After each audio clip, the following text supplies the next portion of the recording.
Criticized a recently released ICE memo that directed agents to enter people's homes without a warrant signed by a judge. It is disturbing. It is deeply un-American, and it is most certainly unconstitutional. The governor is now pushing for lawmakers in Olympia to pass legislation to better protect Washingtonians. Natalie Keller breaks down the changes he wants to see. Governor Ferguson says there's nothing he can do to stop ICE agents from coming into Washington, but he says he'll do everything he can to deter them. Now, he is supporting two bills on the table.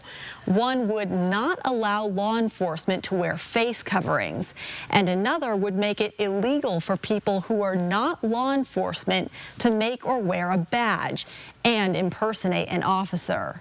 He's urging lawmakers to pass that legislation quickly.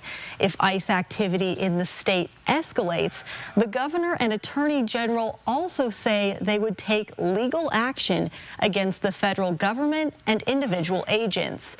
But they didn't give specifics. They say they don't want to lay out their playbook.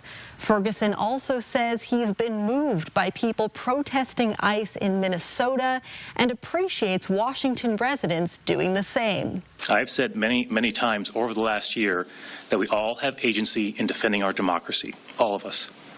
Whatever our station in life happens to be, we all have a responsibility to speak out, peacefully make our voices heard, and assist our fellow Washingtonians.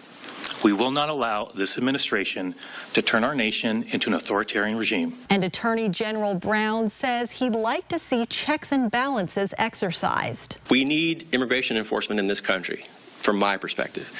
But we need to do it in a way that follows the damn law and respects people's humanity and is honest and transparent. Ferguson also says he'd consider calling in the National Guard to protect people from ICE agents, but he didn't specify what scenario would bring him to do that. Reporting in the newsroom, Natalie Keller, 4 News Now. All right, we hope